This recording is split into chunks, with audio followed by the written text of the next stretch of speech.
is the president of Microsoft. I was trying to get the title exactly right. And obviously, when you think of the Seattle area, and you think of so many innovative, huge companies that really have a global impact. And I was going to say at the top of the list there, Microsoft, but there's some people that would offend by saying that. Listen, there's a bunch of folks up on the list there. But the thing I really liked about Brad is his understanding, not just of global issues, but his commitment to the community. We've worked together on a wide variety of things. Yes, Microsoft is a global leader in all manner of different issues. Brad gave a great briefing on his interactions in the world with the whole U.S.-China competition that really helped inform me on those issues. But he's also, and Microsoft is also, a crucial leader in our community. Many of the challenges that Microsoft is involved in trying to deal with the affordable housing issue, the future of work, how we deal with homelessness and all of the issues here. He manages to be a global leader of an incredibly important company, while at the same time being deeply connected to the community that Microsoft is in. And I really appreciate that, and I'm glad he's here today to give us a few remarks about all of that and whatever else is going on in the world. He's one of those people that when I want to take a step back from the day-to-day, you know, what's really happening out there, and how can we have a more positive effect on it? He's one of the key people that I'm able to reach out to get that information from. So I thank Brad very much for being here, and I look forward to his remarks. Ladies and gentlemen, Brad Smith.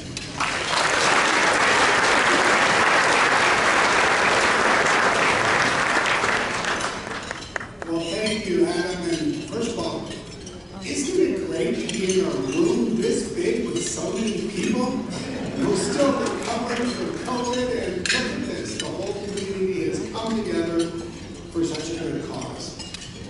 I want to be clear, although Adam Smith and I share the last name, we are not related. I am not speaking or supporting this because of a family connection, although I think the world of him and his wife Sarah and their family. I am just excited to be here because, frankly, of everything he has done for all of us. And you don't have to come to the world of technology to appreciate that.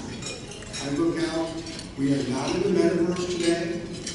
There's no artificial intelligence that I can see in this room. It's just good old-fashioned human intelligence coming together.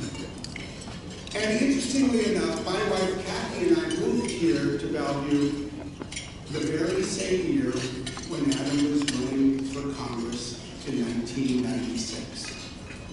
And so we've seen a lot over the years, and I'm sure so many of you have as well. Many of you might have been born and grew up here. Others, like me, might have moved here from somewhere else over the years. And it's been an extraordinary period of time in the history of this region. But when you think about it, every success always brings its challenges, and the success and growth of the east side of Washington State, of areas from here to Tacoma, have been no exception. The last 30 years have been wonderful, but there's some unique problems that we need to work together to solve. When I meet members of Congress, I often find that they fall into one of two categories.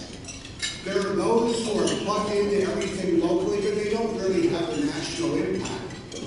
And then there are those who have a national impact, but are not plugged into everything locally. Adam Smith is frankly one of the relatively rare members of Congress who absolutely excels in both.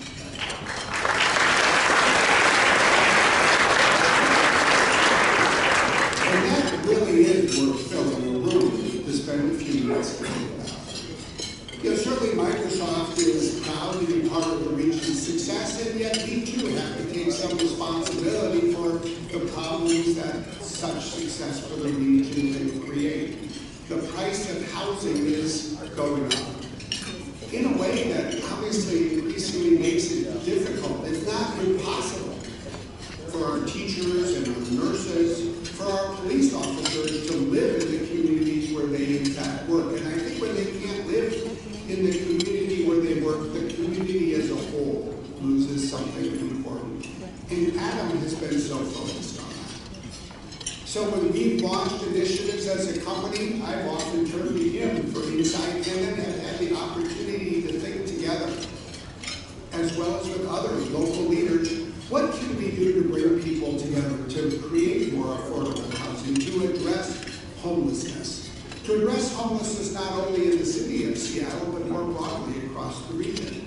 And Adam is the kind of member of Congress who gets out and will walk the streets and meet the people and understand the need for us to do more.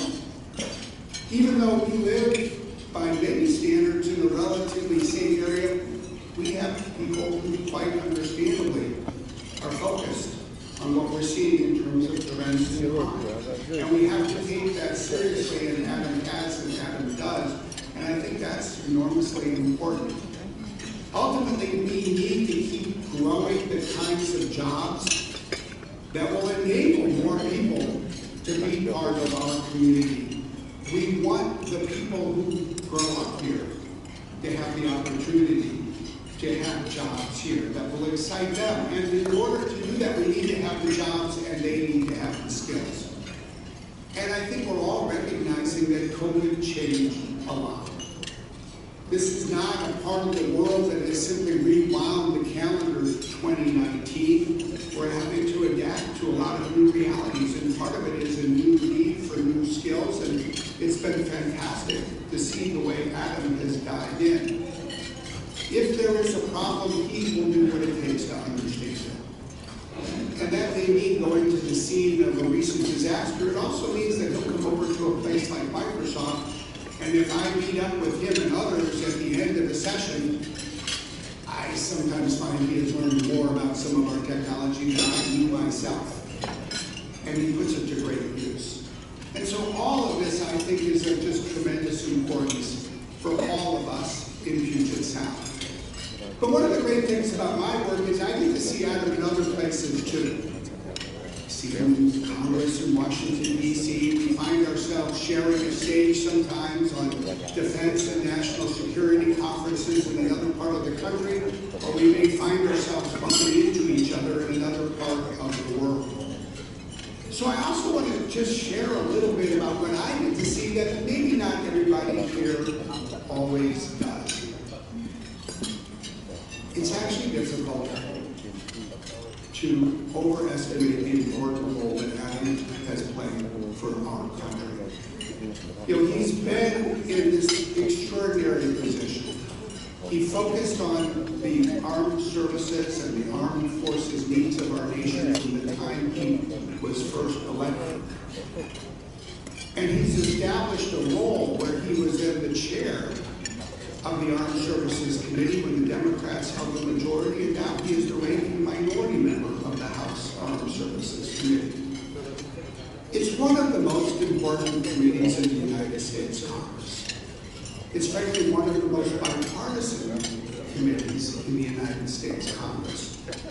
And although I am and we are here today to support a Democrat when it comes to the nation's defense, it is a good thing that across our political parties, we can think about how to be Americans first. And that's one of the things that Adam consistently does. He understands how we have got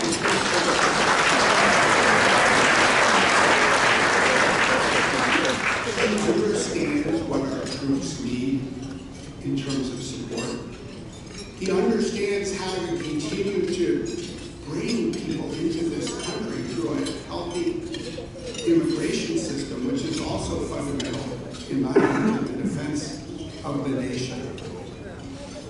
He understands where technology is taking the armed services needs for the United States and into the future. And he understands how to get things done. Yet for most Americans, there's a four-letter acronym that people never hear about.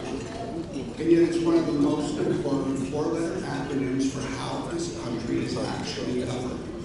It's NDAA. It stands for the National Defense Authorization Act. Every Congress, no matter how divided or dysfunctional it may be, tends to pass every year before it goes out of session the National Defense Authorization Act. The Congress passes it because it is fundamentally what authorizes the United States government to do, so it can do what it needs to do to defend the country. And because it is so important, and because people actually know it will get passed, it frankly becomes each year about the most important bill that you can count on, and hence it becomes the vehicle to not only ensure that our services and our troops get the support they need, but the country as a whole comes together to keep moving forward when it comes to technology. And if you look at the last decade in this country, no person in Congress has been more important to the most important piece of legislation passed by the Congress than Adam Smith.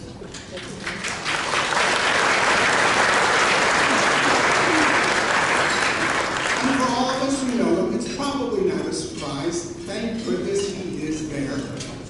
Thank goodness we have someone who thinks so broadly and will dive so deeply to understand the problems we need to solve in order to keep this country safe and secure and at the forefront of technological competition in the world.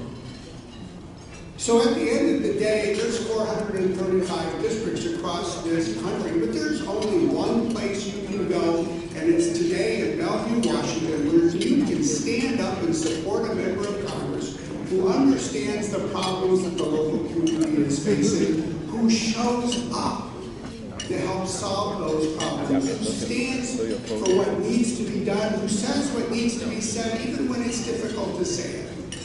And then on top of all of that, goes to Washington week after week, travels around the world, meets with leaders here and abroad, and champions the big things that we need as a nation. So although I'm not related to him, I wish I was, because I think for all of us, we can say this: we are lucky, and I am proud to say that Adam Smith is my member of Congress. Thank you very much.